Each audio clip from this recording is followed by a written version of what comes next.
మనం పరిశుద్ధ వాక్యంలో 16వ అధ్యాయం 7వ వచనం చదువుదాం. యోహాను సువార్త 16వ అధ్యాయం 7వ వచనం. అయితే నేను మీతో సత్యము చెప్పుచున్నాను, నేను వెళ్ళిపోవుట వలన మీకు ప్రయోజనకరము. నేను వెళ్ళని ఎడల ఆదరణకర్త మీ యొద్దకు రాడు. నేను వెళ్ళని ఎడల ఆదరణకర్త మీ యొద్దకు రాడు. నేను వెళ్ళిన ఎడల ఆయనను మీ యొద్దకు పంపుదును. ఆయనను మీ యొద్దకు పంపుదును. ఆయన వచ్చి పాపమును గూర్చియు నీతిని గూర్చియు తీర్పును గూర్చియు లోకమును ఒప్పుకొనజేయును. పరిశుద్ధాత్మ వచ్చి పాపమును గూర్చి నీతిని గూర్చి తీర్పును గూర్చి ఒప్పుకొన చేస్తాడు. పరిశుద్ధాత్ముడు రావడం అత్యవసరం. పరిశుద్ధాత్మ వస్తేనే మీలో ఉన్న మస్ట్ కరిగిపోతుంది. Holy spirit is a gift of God. ఒక బహుమానం. మీలో నిరంతరం ఉండడానికి దేవుడు పంపిన బహుమానము పరిశుద్ధాత్ముడు మీలో నివసించుచున్నప్పుడు మీరు సత్యములో ఎదుగుతూ ఉంటారు. దేవునికి స్తోత్రం. యోహాను సువార్త 7వ అధ్యాయం 39వ వచనం కూడా మనం చదువుదామండి. 7వ అధ్యాయం 39వ వచనం. తన యందు విశ్వాసముంచువారు పొందబోవు ఆత్మను గూర్చి ఆయన ఈ మాట చెప్పెను. యేసు ఇంకనూ మహిమ పరచబడలేదు గనుక ఆత్మ ఇంకనూ అనుగ్రహింపబడి ఉండలేదు. ఇక్కడ మనం చూస్తున్నాము, యేసు ఇంకనూ మహిమపరచబడలేదు గనుక ఆత్మ ఇంకనూ అనుగ్రహింపబడి ఉండలేదు. యేసు మహిమపరచబడిన తరువాతనే ఆత్మను రిలీజ్ చేస్తాడు. నీ జీవితంలో యేసును మహిమపరచటం వ్యక్తిగతంగా మీ ధర్మం. యేసు ఎప్పుడైతే మీ జీవితంలో మహిమపరచబడతాడో మీలోనికి పరిశుద్ధాత్మను ఆయన పంపిస్తాడు. హల్లెలూయా. Holy Spirit is here in our midst, but some people doesn't receive him because they didn't glorify Jesus. యేసుక్రీస్తుని మీ జీవితంలో మహిమపరచుచున్నప్పుడు పరిశుద్ధాత్ముడు మీ జీవితంలోనికి నివసించడానికి దిగి వస్తాడు. You are ready to receive the holy spirit. మీరు ఎప్పుడైతే సిద్ధంగా ఉన్నారో పరిశుద్ధాత్ముడు మీ మీదకి వస్తాడు. ఆయన మిమ్మల్ని సర్వసత్యములో నడిపిస్తారు. మీలో నుండి ఆ పరిశుద్ధాత్ముడు చేసే కొన్ని కార్యాలు నేను మీకు చెప్తాను. మీలో నుండి దేవునికి ఇష్టం లేని వాటన్నిటిని ఒక్కొక్కటై తీసి బయట పారేస్తాడు. హల్లెలూయా. నేను చెప్పాను కదా, మీరు దేవుని వాక్యంతో నింపబడి ఇక్కడి నుంచి గేట్ దాటి మీరు మీ ప్రయాణం మొదలు పెడితే ఒక పాత స్నేహితుడు కనబడ్డాడు. అతనితో కొంతసేపు స్పెండ్ చేద్దామని మీరు వెళ్ళారు. ఇక్కడ పొందిన ఆ ఇన్ఫీలింగ్ ఉందా, అది కొంత తగ్గిపోయింది. మళ్ళీ అక్కడి నుంచి మీరు ఇంటి వైపు వెళుచున్నారు. మరికొన్ని సందర్భాలు ఈ విధంగా మన ఫ్యూయల్ తగ్గిపోతూ ఉంటే దాన్ని రీఫిల్ చేయవలసినటువంటి బాధ్యత మనది. మనం వాటిని రీఫిల్ చేయడానికి సిద్ధంగా ఉండాలి. ప్రతిదినం మనలో ఉన్న స్పిరిచువల్ లెవెల్ ఒకే రీతిగా ఉండదు. ఒక్కొక్క రోజు ఒక కూడికకు పోయా, ఒక గృహ కూడిక, ఒక హౌస్ వార్మింగ్ ప్రోగ్రాం, లేకపోతే ఇంకొక ప్రోగ్రాం, అక్కడ వినబడిన వాక్యం మనలని బాగా బలపరచినది. ఒక రీఫిల్లింగ్ జరిగింది. Not only Sunday but every day we must hear God's voice. దేవుని స్వరం వినాలి, దేవుని మాటలు చదవాలి, దేవునితో మనకున్న రిలేషన్షిప్ పెంచుకోవాలి, పరిశుద్ధాత్ముడితో మనం మాట్లాడాలి. మన ఫ్రెండ్స్తో చిట్చాట్ చేసే సమయంలో కొంత కట్ చేసి పరిశుద్ధాత్మతో మాట్లాడడానికి మనం ప్రయత్నం చేసినట్లయితే పరిశుద్ధాత్ముడు మన జీవితంలో అద్భుతమైన కార్యములు చేస్తారు. దేవునికి స్తోత్రం. దేవుడు మనకు పరిశుద్ధాత్మను ఒక గిఫ్ట్గా ఇస్తున్నారు. ఈ గిఫ్ట్ పొందడానికి మీలో ఉండవలసినది విశ్వాసం. విశ్వాసం ద్వారా కృపచేతనే మీరు రక్షింపబడి ఉన్నారు. సో విశ్వాసం అన్నిటికీ ముందు వెళ్ళాలి. విశ్వాసం ఎద్దులు లాంటిదే. ఎడ్ల బండిని లాక్కొని పోయేది ఎద్దులు. విశ్వాసం వెనక నుండి నెట్టుకొని పోయేది కాదు. వెనక నుండి ఎద్దులు నెడితే బండి పోదు. ఎద్దులు ముందుండి లాగాల్సిందే కదా. సో విశ్వాసం మన ముందు వెళ్ళాలి అంటే వాక్యం మనలో ఉండాలి. వాక్యం మనలో లేకపోతే విశ్వాసం రాదు. విశ్వాసం ఎలా వస్తుంది? విశ్వాసం వినుట వలనే వస్తున్నది. అది దేవుని వాక్యం. దేవుని వాక్యం సిన్సియర్గా మీరు విన్నారనుకోండి, మీలో విశ్వాసం స్టార్ట్ అవుతుంది. Yes, I want to do it, I also want to do it. నేను కూడా అది చేయడానికి ఇష్టపడుచున్నాను అని మిమ్మల్ని మీరు శుద్ధపరుస్తారు. సో విశ్వాసం వినుట వలనే మీలో కలుగుచున్నది. దేవుని వాక్యం ప్రబలమైనదైనా విశ్వాసం లేదనుకోండి, అది మీలో ఏం పని చేయదు. ఇక్కడ ఈ స్థలం అంతా దేవుని వాక్యం ఎంతో బలంగా సంచరించింది, కానీ కొందరిలో అది ఏమీ పని చేయదు. Because they are weak in body. శరీరం బలహీనంగా ఉన్నది గనక వారికి ఏమొచ్చింది? నిద్ర వచ్చింది. దట్ ఈస్ నాట్ ఎ పాపం. అది పాపం కాదు, తప్పు కాదు. వారి బలహీనంగా ఉన్నారు. మంచి చల్లని గాలి వచ్చినప్పుడు న్యాచురలీ ఒక నిద్ర వారికి కలిగింది. అలాగే ఎవరికైనా ఈ సంఘంలో నిద్ర వస్తే వారిని డిస్టర్బ్ చేయకండి. Let them. బహుశా 6 రోజులు నిద్ర లేని వారిగా డిస్టర్బ్ అయ్యి ఇక్కడికి వచ్చారేమో. Let them sleep. వారిని మీరు తట్టి లేపి విను అని చెప్పినా పెద్దగా లోపలికి పోదు. So let them enjoy their time. So దేవుని వాక్యం మీలోనికి వస్తూ ఉంటే మీ అంతరాత్మలో ఒక చలనం స్టార్ట్ అవుతుంది. కొంతమంది చెప్తారు కదా, నాకు గూస్బం వచ్చింది కదా అన్నట్టు, దేవుని వాక్యం వినుచున్నప్పుడు తెప్పరిల్లిన ఒక అనుభవం మనలోనికి రావాలి. అది మనలని లేవనెత్తుచున్నది, మెలకుగా ఉండడానికి సహాయపడుచున్నది. అది మనకు ఒక గిఫ్ట్గా దేవుడు అనుగ్రహించాడు. పరిశుద్ధాత్మ తన కృప ద్వారా మనలోనికి వచ్చి నివసించడానికి ఇష్టపడుచున్నాడు. 14వ అధ్యాయం యోహాను సువార్త 18వ వచనం చదువుదామండి. మిమ్మును అనాథులనుగా విడువను, నేను మిమ్మును అనాథులుగా విడువను, మీ యొద్దకు వత్తును, మీ యొద్దకు వత్తును. కొంతకాలమైన తర్వాత లోకం నన్ను మరి ఎన్నడూను చూడరు, కానీ మీరు నన్ను చూస్తారు. కొద్ది రోజుల తర్వాత ఆయన సిలువ వేయబడి సమాధికి లొంగిపోయిన తర్వాత పునరుత్థానుడు అవుతాడు, కానీ లోకం చూడరు. ఆయన ఎవరికి ప్రత్యక్షమయ్యారు? పిలాతుకు ప్రత్యక్షమయ్యాడా? ప్రత్యక్షం అవ్వలే. అన్నా కయ్యఫాలకు ప్రత్యక్షమయ్యాడా? ప్రత్యక్షం అవ్వలే. ఓయ్, నువ్వు సిలువ వేసినా యేసు నేను చూడు నా వేలు. పిలాతు పిచోడైపోయేది. ఆయనకు దైవిక మర్మములు గ్రహించడానికి ఉన్న జ్ఞానం లేదు గనక మతి తప్పిపోయేవాడు.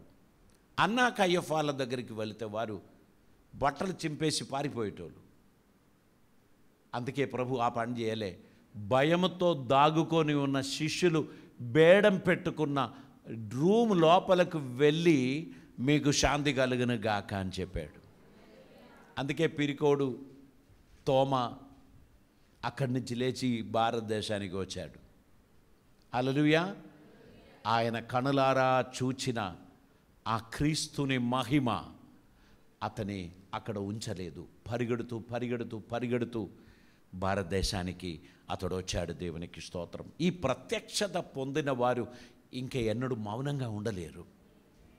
ఈ ప్రత్యక్షత పొందిన వారు ఆషామాషిగా ఉండలేరు. ఈ ప్రత్యక్షత పొందిన వారు అక్కడ పైసలు పంచిపెడుతున్నారు అంటే ఆరాధన మానేసి అక్కడికి పోరు. అర్థమైందా? గనక గుర్తుపెట్టుకోండి, ఈ ప్రత్యక్షత పొందిన వారికి తెలుసు, నన్ను హెచ్చించువాడు నా దేవుడే, నన్ను బలపరచువాడు నా దేవుడే, నా స్థితి మార్చువాడు నా దేవుడే, నన్ను ఐశ్వర్యవంతునిగా చేయువాడు నా దేవుడే, నా కుటుంబాన్ని దీవించువాడు, నా పిల్లలను ఆదరించువాడు, మా స్థితి మార్చువాడు మా దేవుడే అని తెలుసుకున్నందుకు ఐ డోంట్ గో దేర్. మీరు రారా? రాను. అంతకంటే పెద్దది అక్కడ ఏమున్నదయ్యా? నెక్స్ట్ సండే ఉండదా నీకు? నెక్స్ట్ సండే ఉంటుంది, కానీ ఈ సండే కూడా నాకు చాలా important. I'm going to learn something about the holy spirit. అప్పుడు అంటాడు యూట్యూబ్లో ఉంటుందిరా, మళ్ళీ వినొచ్చు. No no no no, I want to have it first hand experience. దేవుని వాక్యం దైవజనుడు మాట్లాడుచున్నప్పుడే దాన్ని రిసీవ్ చేయాలని నేను నిర్ణయించుకున్నాను. దేవునికి స్తోత్రం. హల్లెలూయా. పరిశుద్ధాత్ముడు మిమ్మల్ని సర్వసత్యములోనికి నడిపించడానికి నిర్ణయించుకున్నాడు గనక యూ డోంట్ లూజ్ ఎనీథింగ్. ఆయన మీ జీవితంలో అద్భుతం చేస్తాడు. దేవునికి స్తోత్రం. గలతీ పత్రిక 3వ అధ్యాయం దాని 2వ వచనం ఒకసారి చదవండి. గలతీ పత్రిక 3వ అధ్యాయం 2వ వచనం. ఇది మాత్రమే మీ వలన తెలుసుకొనగోరుచున్నాను, ధర్మశాస్త్ర సంబంధ క్రియల వలన ఆత్మను పొందితిరా? ధర్మశాస్త్ర సంబంధ క్రియల వలన ఆత్మను పొందితిరా, లేక విశ్వాసముతో వినుట వలన పొందితిరా? హల్లెలూయా. మీరు పరిశుద్ధాత్మ శక్తిని నింపుదలను పొందడానికి విశ్వాసము ద్వారా, వినుట ద్వారా మీకు అది జరుగుచున్నది. దేవునికి స్తోత్రం. హల్లెలూయా. దేవుడు మీ గురించి ఉద్దేశించుచున్న ఉద్దేశములు అద్భుతమైనటువంటిది. లోక మనుష్యులు వీటిని గ్రహించలేరు. Don't compare the grace of God with anything else. ఈ లోకములో ఉన్న దేనితో కూడా దేవుని కృపను పోల్చడానికి ప్రయత్నం చేయకండి. దేవుని కృప is excellent and is so precious. అది చాలా విలువైనటువంటిది, అది సంపూర్ణమైనటువంటిది. దేవుని కృప చేత దేవుడు మమ్మల్ని ఆదరిస్తాడు, ఆశీర్వదిస్తాడు, మీరు వర్ధిల్లుతారు.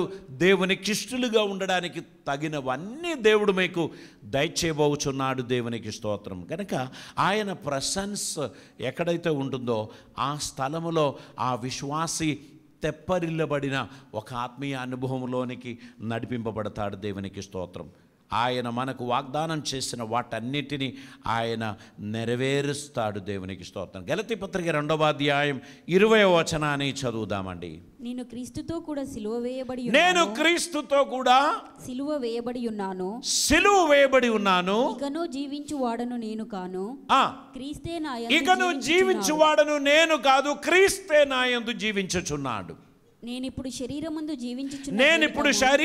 జీవించుచున్న జీవితం నన్ను ప్రేమించి నా కొరకు తన్ను తాను అప్పగించుకొనిన దేవుని కుమారుని అందలి విశ్వాసం వలన జీవించుచున్నాము. మనం జీవించుచున్న ఈ జీవితాన్ని వెనకాల ఉన్న రహస్యం ఏంటి అంటే ఫెయిత్ ఇన్ గాడ్. దేవుని అందున్న విశ్వాసం. విశ్వాసం వలన నేను జీవిస్తున్నాను. నేను ముందే చెప్పాను, విశ్వాసం మనల్ని లాక్కొని పోతుంది. When we depend upon faith in God, he will surely lead us into victory. మన జీవితంలో గొప్ప విజయం అనుగ్రహించడానికి తగినట్లు ఆయన మనల్ని నడిపిస్తాడు, మనల్ని ఆశీర్వదిస్తాడు, అద్భుతములు మన జీవితంలో జరిగిస్తాడు. దేవునికి స్తోత్రం. పరిశుద్ధాత్ముడు మనలో ఏం చేస్తాడు? మనల్ని సత్యములోనికి నడిపిస్తాడు. యోహాను సువార్త 14వ అధ్యాయం 17వ వచనం చదువుదాం. 17వ వచనం మనం చదువుదామండి. లోకము ఆయనను చూడదు, ఆయనను ఎరుగదు గనక ఆయనను పొందనేరదు. మీరు ఆయనను ఎరుగుదురు, ఆయన మీతో కూడా నివసించును, మీలో ఉండును. మీ మీద ఉండడం కాదు. పరిశుద్ధాత్మను మీ మీద కుమ్మరిస్తాడు, కానీ ఇప్పుడు పరిశుద్ధాత్మ మీలో ఉన్నాడు, మీ లోపల నివసించుచున్నాడు. హల్లెలూయా. పరిశుద్ధాత్మ మీలో ఉన్నాడు అని తెలియపరుస్తున్నాడు. గనక మీరు నడవలసిన త్రోవ ఆయన మీకు చూపిస్తాడు, మిమ్మల్ని ఆదరిస్తాడు, మిమ్మల్ని సత్యంలోనికి నడిపిస్తాడు. దేవుని వద్దకు మిమ్మల్ని స్టెప్ బై స్టెప్ తీసుకొని వెళ్తాడు. దేవునికి స్తోత్రం. 16వ అధ్యాయం 13వ వచనం చదువుదామండి. అయితే ఆయన అనగా సత్యస్వరూపి అయిన ఆత్మ వచ్చినప్పుడు మిమ్మును సర్వ సత్యములోనికి నడిపించును. ఆయన తనంతట తానే ఏమియు బోధింపక దేనిని వినునో వాటిని బోధించును. దేవునికి స్తోత్రం. వేటిని గూర్చి వినునో వాటిని మాత్రమే బోధించును. పరిశుద్ధాత్ముడు మీకు ఒక గిఫ్ట్గా ఇవ్వబడ్డాడు.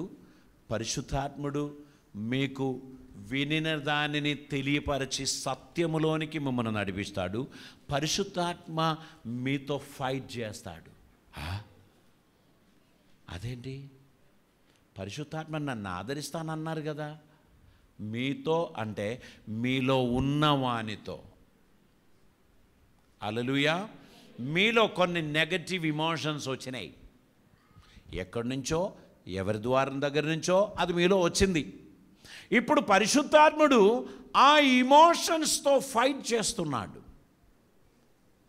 There is a conflict between faith and evil. చెడుకు విశ్వాసానికి మధ్యలో ఒక పోరాటం ఉంది. ఆ పోరాటంలో పరిశుద్ధాత్ముడు మీకు సహాయపడుతున్నాడు. మీరు ఆ పోరాటం గెలవాలని పరిశుద్ధాత్ముడు మీలో ఉన్న ఆత్మతో కలిసి ఆ దురాత్మలతో పోరాడుచున్నాడు. దేవునికి స్తోత్రం. హల్లెలూయా. పరిశుద్ధాత్ముడు మీ జీవితంలో అద్భుతం చేయడానికి ఇష్టపడుచున్నాడు. దాన్ని ఒక ఉదాహరణగా నేను చెప్తాను. గలతీ పత్రిక 5వ అధ్యాయం 17వ వచనం చదవండి. గలతీ పత్రిక 5వ అధ్యాయం 17వ వచనం. శరీరమును ఆత్మ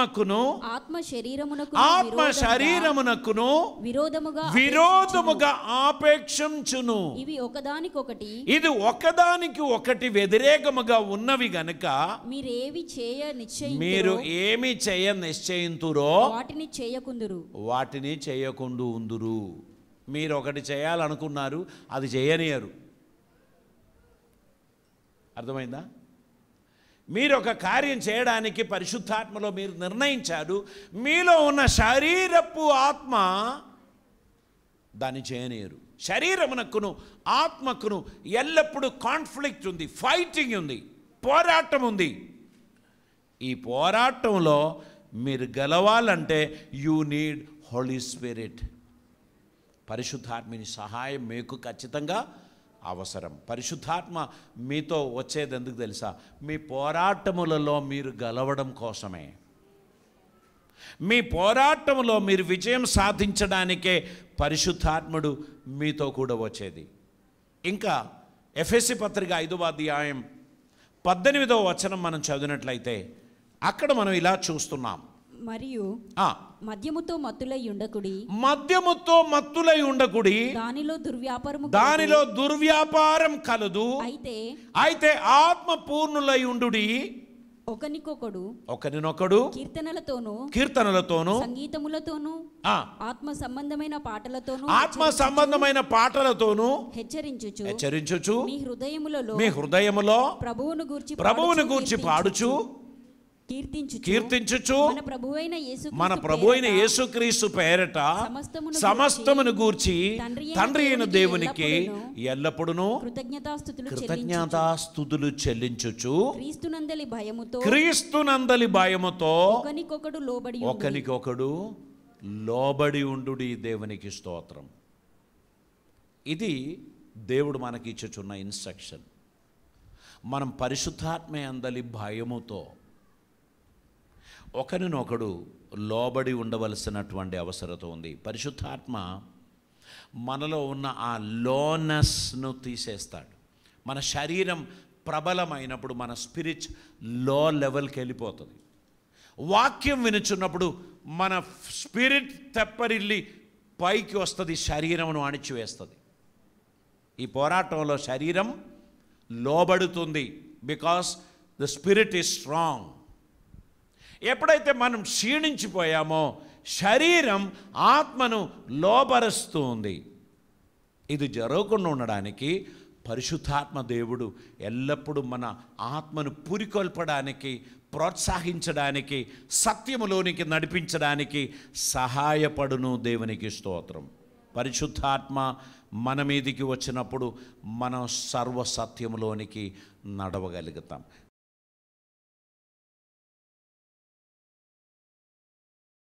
ప్రార్థన చేద్దాం. ప్రతి ఒక్కరిని దేవుడు ఆశీర్వదించును గాక. పరిశుద్ధాత్మ దేవా, నీకే వందనాలు. ఈ దినమందు మాతో మాట్లాడుచు నీ స్వరం మాకు వినిపించినందుకు స్తోత్రం. నీ సన్నిధిలో చేరి వచ్చిన ప్రతి ఒక్కరిని ఆదరించమని, నీ సాక్షులుగా వారిని నిలబెట్టమని, ఒక జయకరమైన జీవితం కొనసాగించడానికి తగిన కృప మీ బిడ్డలకు అందరికీ దయచేయమని ప్రార్థిస్తున్నాం. దుష్టుడు పెట్టిన ప్రతి కాడి యేసు నామమున విరిగిపోవును గాక. వారి జీవితంలో అద్భుతం జరుగును గాక. నీ కృప ద్వారా మీ బిడ్డలను దీవించి ఆదరించి అద్భుత కార్యములు జరిగించను, మహిమ పొందమని, ఈ బిడ్డలందరినీ ఆశీర్వదించమని, నీ సన్నిధి ప్రసాదించమని, దేవా నీ కృప, ధారాళమైన కృప వీరిపై అనుగ్రహించమని, ఈ ప్రియ బిడ్డలందరూ నీ సన్నిధిలో వర్ధిల్లడానికి సహాయం చేయమని, వారిని ఆశీర్వదించి బలపరిచి నీ కృపతో నింపమని, ప్రభువా ఈ దినం మొదలుకొని జీవితాంతం వరకు నీ సన్నిధానంలో నమ్మదగిన వారిగా మేము జీవించే భాగ్యం మాకు దయచేయమని, కృపలతో నింపమని, అద్భుతములు జరిగించమని యేసయ్య పవిత్ర నామమున అడిగి ప్రార్థిస్తూ ఉంటున్నాం పరమ తండ్రి. ఆమేన్.